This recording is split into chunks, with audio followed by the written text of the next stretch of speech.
Hey guys, I'm Dov, and today I'm back with more Total War Warhammer 2 online action.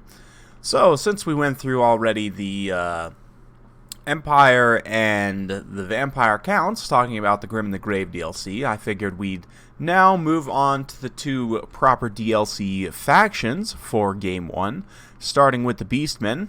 And I'll preface my comments with this: some of you seem to have missed the point entirely on the last two videos, which is fine.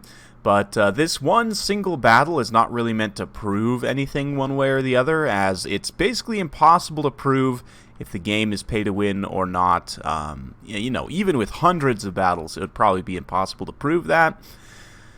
The pay to win in the title is just to get your guys' attention, okay? So try not to think too much about it. But basically, this is just an avenue for me to have a discussion about the DLCs, if I think it's worth it to get the DLC for individual factions or not, and sort of just give myself a chance to talk about it a little bit, since I frequently get asked, which DLCs are worth it. If I only have money for one DLC, which one should I get?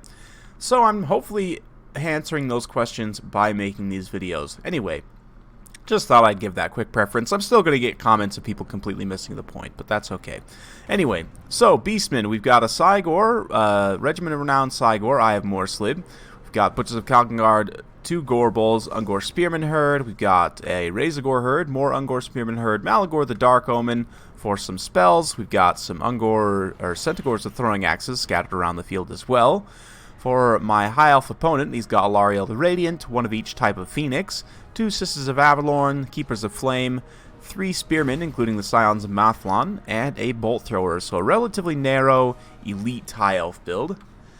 And just sort of in talking about the Beastmen in a little bit more general terms, as we sort of watch, the Cygor is going to pound it out for a little bit here as I try and run around with the Centaurs. But yeah, Beastmen, when they were first released, because Lore of Wild was kind of broken a little bit, like Devolve was just a little bit overpowered. Minotaurs and Gorbals were probably a little bit overpowered too when they had healing potions, but over the successive patches, Beastmen have gone up and down quite a bit in the tier list. As it is right now, I think Beastmen are a pretty strong faction. They do have some glaring weaknesses, especially against the undead factions. That being said, in the hands of a skilled player, they definitely can be very good. They do require a pretty good amount of micro to use effectively, just because especially like your fast attack units like your Centaurs and so on do require a bit of micro. You can see I'm bringing these Centaurs up and around, trying to get at this Bolt Thrower. My opponent doing a great job keeping that Phoenix on station, but yeah, you can see the Cygor is a definite is an absolute menace for these high elves here. It's going to be really rough to just get pounded out by that Cygor rock, and it does do a ton of damage there. You can see both those Sisters of Avalorn taking quite a few losses already, along with the Keepers of the Flame. But yeah, the Flamespire Phoenix came over to drop some bombs, and we decided to hit it with that Eye of More Sleep ability from the Regiment Around Cygor, or the Warp Gaze rather, to pin it in place. Unfortunately, once it got free, it is going to go ahead and drop those Flaming Phoenix Feces all down the line. Do quite a bit of damage to those Ungor Spearman Herd, but that's fine. They're just Ungor Spearman Herd. Honestly, not too worried about it.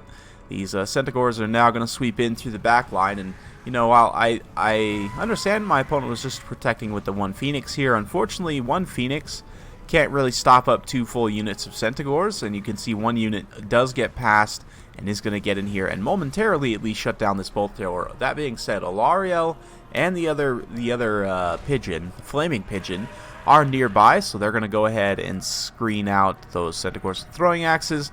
But yeah, my opponent at this point has kind of just hung back for a little bit too long. What he needed to do was push forward immediately and then use these Sisters of Avalorn and the Bolt Thrower to try and take down the Cygor as quickly as possible. But regardless of what my opponent did with the build that he brought, he was just going to have a tough time. We're going to send the Minotaur bus forward now with the 2 Gorbals and the Minotaurs just charging through this little gap here to try and get into the back line. And yeah, you can see Alariel watching from above, not too happy about the situation, but we're going to go ahead and throw a Mantle of Garok from Malagor in the back there. That is going to juice up the melee attack and armor piercing and weapon damage of these Minotaurs, putting them up to 150 weapon damage, Oh man, Alariel's going to dive in here to try and support a little bit on these Phoenix Guard. I mean, obviously, Regiment of Renown Phoenix Guard do have great melee defense, but with the melee attack juiced up, and this was a huge mistake by Alariel. She just dove in here and is going to get deleted in a matter of seconds. So, you know, I know there's a lot of people who aren't the biggest fans of Alariel.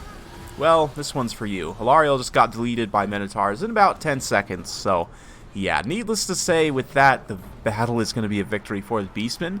As it is, we have seen a couple of Centaurs get routed off the side here, but the rest of the High Elves are all very low on leadership. You can see the two Phoenixes trying to support here, but we're just getting through, you know, messing up different targets here. These Butchers of Kalkengard are going to do a great job tearing up the high melee defense units of the High Elves here. We've also got the pigs also coming in here. Razorgore Herd started with 2 XP chevrons, I want to say, or maybe they started with 1. I'm not 100% sure, but anyway, as soon as the Phoenixes come in, they're going to start to take an absolute beating from the Gorbles and the Minotaurs and everything. So yeah, Gorble gets in here, gets a nice swing, and that'll pretty much be it. You can see the Phoenix is just getting torn to shreds, and it's only going to be a matter of time before the High Elves give up the fight. So, yeah, again, this battle itself isn't meant to prove that the Beastmen are pay to win. It's more just a showcase and to give me a chance to talk about the Beastmen in a more general sense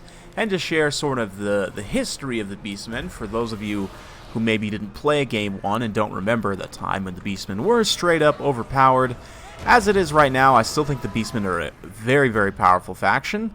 We'll sort of talk about them a little bit, but in terms of the army breakdown here, yeah, 116 kills on the Cygor. It was going to be tough for my opponent to overcome regardless of what he did with the build he brought, just because it was so narrow. Up against the Beastmen, you're definitely going to want to take more numbers as the High Elves. You know, your regular archers are going to be really cost effective here because most Beastmen units are low armor. So you could cut those Sisters of Avalorn for regular archers. You know, there's some other things you could do. I would definitely cut the Phoenix Guard and just bring some cavalry instead. Like Illyrian Reavers in particular can be very, very good here. They match up well against Centaurs. You can use their, if you bring the ranged version, their bow attacks will do very, very well against things like Minotaurs and Cygors and things like that. So, yeah, just a few thoughts there. But in general, in terms of the Beastmen, like I said, they've gone up and down definitely quite a bit over the time that Total War Warhammer 1 and 2 have been out. In terms of their power level, but as it stands right now, I think they're solidly middle of the pack. I personally have a lot of fun playing Beastmen, so I would personally recommend picking up the DLC. I wouldn't say that they're pay to win. They're not like a tier 1 faction. They certainly are very good, but yeah, at this point, if you could pick up the Beastmen on a sale, I would definitely say they are worthwhile. If you like Chaos factions, if you like Horde-style factions, they're definitely a lot of fun. Yeah, I don't really talk too much about campaign in these videos just because it's mostly focused on multiplayer, as that's what my channel's focused on.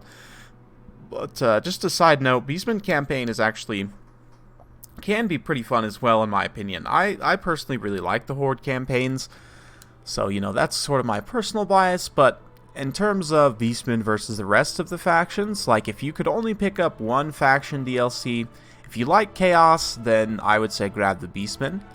We'll be talking more about the other DLC factions going forward, but let me know your guys' thoughts in the comments down below.